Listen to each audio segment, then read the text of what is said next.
ევროსაბჭოს შემდეგ ქართულ ოცნებას კარისკენ შესაძლოა ეუთომაც მიუთითოს. პირველი ნიშნები უკვე სახესია. ახალი საფრთხე რეჟიმისთვის ამ დისკუსიამ გამოავლინა, რომელიც არ არის გამორიცხული ოცნების ლიდერებისთვის ვენაში ბოლო გასეირნება აღმოჩნდეს. უსიამოვნო გამოცდილებად ამ ვიზიტს მათ სხვებთან ერთად ჯო უილსონიც დაამახსოვრებს, რომელმაც ეუთოს ოლიგარქის რეჟიმთან რეგულარული ურთიერთობის შეწყვეტისკენ მოუწოდა. ძალიან შემაშფოთებელია საქართველოში ოქტომბერში ჩატარებული გაყალბებული არჩევნები და რეპრესიები, რომელიც მას მოყვა. ქართული ოცნების დე-ფაქტო რეჟიმი თბილისში არღვევს ეუთოს მიმართ ნაკისრ ვალდებულებას. ჩაატაროს თავისუფალი და სამართლიანი არჩევნები და დაიცვას საკუთარი მოქალაქეები. მათ ჩამოართვეს ფუნდამენტური უფლებები. შედეგად, მოვუწოდებ ჩემს კოლეგებს, დაჟინებით მოითხოვონ ახალი არჩევნები საქართველოში და უარი თქვენ რეგულარულ ურთიერთობაზე ქართული ოცნების დიქტატურასთან. ასეთი კრიტიკა და შესაბამისი მოწოდებაც ჯო უილსონისგან მოულოდნელი არავისთვის იყო, თუმცა ივანიშვილის რეჟიმს ეს არ აკმარეს. მწვავე გზავნილებით დისკუსიაში დიპლომატიური თავშეკავებით გამორჩეული აქტორებიც კი ჩაერთნენ. ოცნება, რომ ვენაში მხოლოდ ოლიგარქს წარმოადგენს და არა ქართველ ხალხს. ირკვევა, რომ პარტნიორებისთვის ეს საეჭვო არ არის. მთავარ მიზეზად 26 ოქტომბრის არჩევნებზე მიუთითებენ, რასაც მოვლენების კიდევ უფრო მძიმე განვითარება მოჰყვა. ძალადობა მოქალაქეებზე, მათ შორის სასიკვდილო საფრთხეები ჟურნალისტებისთვის და პოლიტიკური რეპრესიები, რომლებსაც ქუჩაში ძალადობის შემდეგ ოცნება ახლა ჯარიმებით და დრაკონული კანონებით აგრძელებს. კოლეგებო, ბევრმა ჩვენთაგანმა მონაწილეობა მიიღო საქართველოში ოქტომბერში ჩატარებული არჩევნების სადამკვირვებლო მისიაში. ღრმად შეშფოთებული ვართ იქ არსებული სიტუაციით. გმობთ საქართველოში სასტიკი ძალის გამოყენებას პოლიციისა და უსაფრთხოების ძალების მიერ დემონსტრანტების, მედია მუშაკების, სამოქალაქო საზოგადოებისა და ოპოზიციის წინააღმდეგ. საქართველოში ჩვენ ვნახეთ პოლიტიკური რეპრესიები, რომლებიც სულ უფრო ღრმავდება გასული წლის საპარლამენტო არჩევნებიდან მოყოლებული.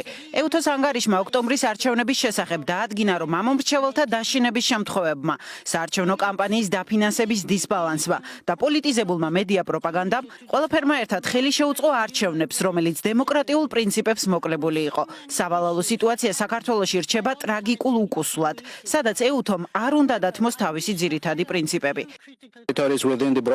ბატონო უილსონ, თქვენ რომ გულწრფელი ყოფილიყავით საუბრის დროს, ასევე დაგმობდით ფარს ეგრეთ წოდებულ არჩევნებს აფხაზეთის ოკუპირებულ რეგიონში.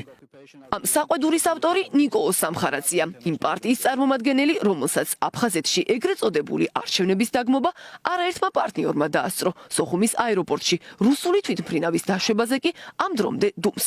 აქ არავის შეუხსენებია, თუმცა პარტნიორებს ალბათ ივანიშვილის ბოდიშიც ახსოვთ, გორიდან ოკუპანტისთვის შეთვლილი და ეს ყველაფერი არ არის. ოცნება თავის მართლებას შეუდგა არჩევნების ნაწილშიც, არადა 26 ოქტომბრის პროცესი, რომ ლეგიტიმური არ იყო, ამის მთავარი დასტური სწორედ ეუთო ოდირი შეფასებაა, სადაც არც სამართლიანი წერია და არც თავისუფალი, არის მხოლოდ უპრეცედენტო კრიტიკა.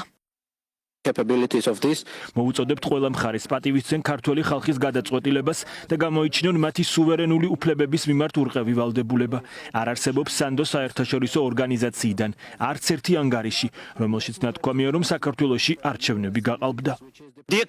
სანამ სიტყვებს პოლიტიკური რეპრესიები გამოიყენებთ, გაითვალისწინეთ, რომ საუბარია 29 ადამიანზე, რომელთა მიმართაც არის სისხლის სამართლის დევნა დაწყებული. რადგან მოლოტოვის კოქტეილებს ესროდნენ პოლიციელებს და თავს ესხმოდნენ სახელმწიფო ინსტიტუტებს და თითოეულ მათგანზე არის კონკრეტული ვიდეო მტკიცებულებები. საქართველოს ხელისუფლება მზად არის თქვენთან და თქვენს გუნდთან თანამშრომლობისთვის. ქართული ოცნების გარდა ვენაშია ოპოზიციაც, ნაციონალური მოძრაობის ლიდერები ჯო უილსონს, მანამდე კი ეუთოს საპარლამენტო ასამბლეის პრეზიდენტსაც შეხვდნენ. ეს პიაკაუმა, რომელიც არჩევნების შემდეგ საქართველოში ვიზიტსაც გეგმავდა, თუმცა რადგან მოსაოდნელი იყო, ოცნება ამ ვიზიტს ლეგიტიმაციის აღიარებად გააფორმებდა, კაუმას ოპოზიციის გაფრთხილების გათვალისწინება და ვიზიტის გაუქმება მოუწია. ოპოზიცია ვარაუდობს, რომ ეუთოში მოვლენები ოცნებისთვის კიდევ უფრო უსიამოვნოდ განვითარდება.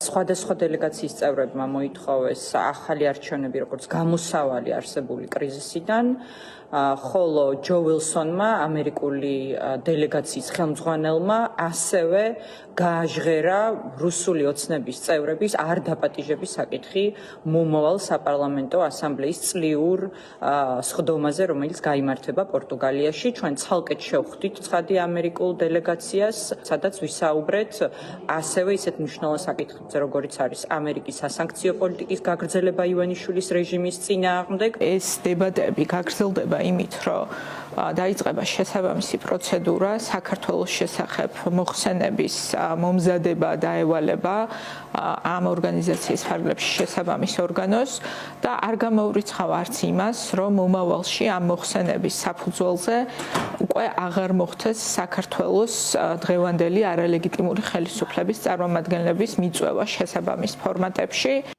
ოლიგარქის პარტიისთვის უსიამოვნოდ ეუთოში მათი ვიზიტის პირველივე დღეს პარტნიორებმა სპეციალური განცხადებაც გაავრცელეს. ევროპის სახალხო პარტია და მხარდამჭერი ჯგუფები ამ განცხადებით ახალ არჩევნებს ითხოვენ, მანამდე კი რეჟიმს პოლიტპატიმრების გათავისუფლებისა და რეპრესიების შეწყვეტისკენ მოუწოდებენ.